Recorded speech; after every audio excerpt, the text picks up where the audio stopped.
ஒரு பரபரப்பான நகரத்தின் மையத்தில் காயல் என்ற ஒரு முதிய கைவினைஞர் வாழ்ந்து வந்தார். அவரது கைகள் சுருக்கமாகவும் பலவீனமாகவும் இருந்தாலும் உயிரற்ற மரக்கட்டைகளில் இருந்து உயிரை வரவழைக்கும் ஒரு மந்திர சக்தியை கொண்டிருந்தன.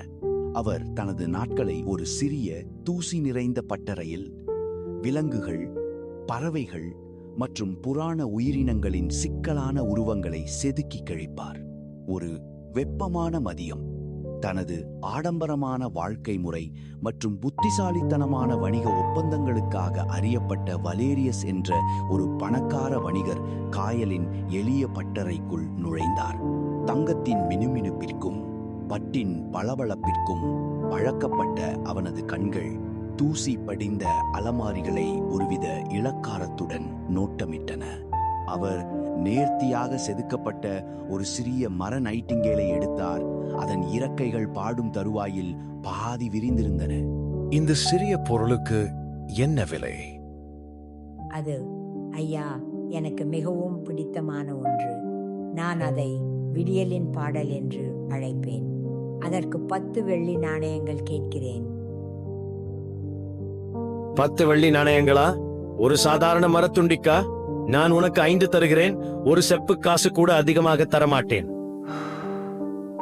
ஆனால் ஐயா, அந்த மரம் அரிதானது. அதை செதுக்க எனக்கு பல நாட்கள் பிடித்தது. ஒவ்வொரு இறகும் கவனமாக செதுக்கப்பட்டுள்ளது. 5 வெள்ளி நாணயங்கள் எடுத்துக்கொள் அல்லது விட்டுவிடு. நான் செல்ல இன்னும் பல கடைகள் உள்ளன. அன்று ஒரு துண்டு கூட விற்காததாலும் தனது அடுத்த வேளை உணவுக்கு பணம் தேவைப்பட்டதாலும் காயல் தயக்கத்துடன் ஒப்புக்கொண்டார். வலேரியஸ் 5 வெள்ளி நாணயங்களை மேசையில் எறிந்துவிட்டு முகத்தில் ஒரு வெற்றி புன்னகையுடன் அந்த நைட்டிங்கேலுடன் நடந்து சென்றார்.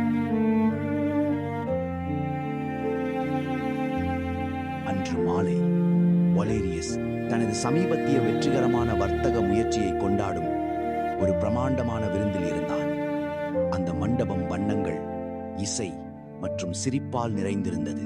அவனும் அவனது தோழர்களும் வறுத்த மயில்களை உண்டு சிறந்த மது வகைகளை குடித்து மகிழ்ச்சியாக இருந்தனர். அந்த ஆடம்பரமான நிகழ்விற்கு உரிமையாளரிடம் பணம் செலுத்தும் நேரம் வந்தபோது வலேரியஸ் பேரம் பேசவில்லை. அவன் அந்த பெரும் தொகையை ஒரு வார்த்தை பேசாமல் செலுத்தி தாராளமாக ஒரு டிப்ஸையும் சேர்த்து கொடுத்தான். அவனது சிரிப்பு மண்டபம் முழுவதும் எதிரொலித்தது. நட்சத்திரங்கள் நிறைந்த வானத்தின் கீழ் தனது மாளிகைக்கு திரும்பும்போது அவனது சட்டை பையில் இருந்த மர நைட்டிங்கேல் வழக்கத்திற்கு மாறாக கனமாக தோன்றியது. அவன் அந்த முதிய கைவினைஞரையும் அவரது தூசி படிந்த பற்றையையும் நினைத்தான்.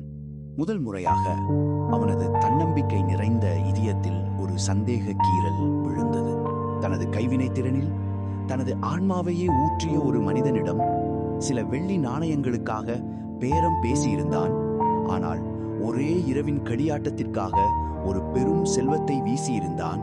அடுத்த நாள் வலேரியஸ் காயலின் பட்டறைக்கு திரும்பினான். அந்த முதிய கைவினைஞர் அங்கே இருந்தார்.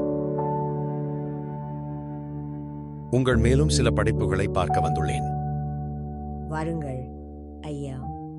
வலேரியஸ் அடுத்த 1 மணி நேரத்தை காயலின் படைப்புகளை ரசிப்பதில் செலவிட்டான். ஒவ்வொரு படைப்பிலும் அன்பையும் அர்ப்பணிப்பையும் அவன் கண்டான். இதற்கு என்ன விலை? 30 வெள்ளி நாணயங்கள் ஐயா. நான் அதை எடுத்துக் கொள்கிறேன். நான் உங்களுக்கு 50 தருகிறேன்.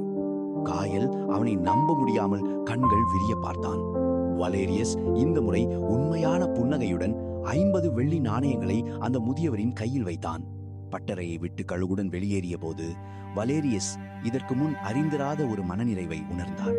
உண்மையான செல்வம் என்பது ஒரு போராடும் கலைஞனிடமிருந்து சில நாணயங்களை சேமிப்பதில் இல்லை, மாறாக அவர்களின் கைவினைத்திறனின் மதிப்பை உணர்ந்து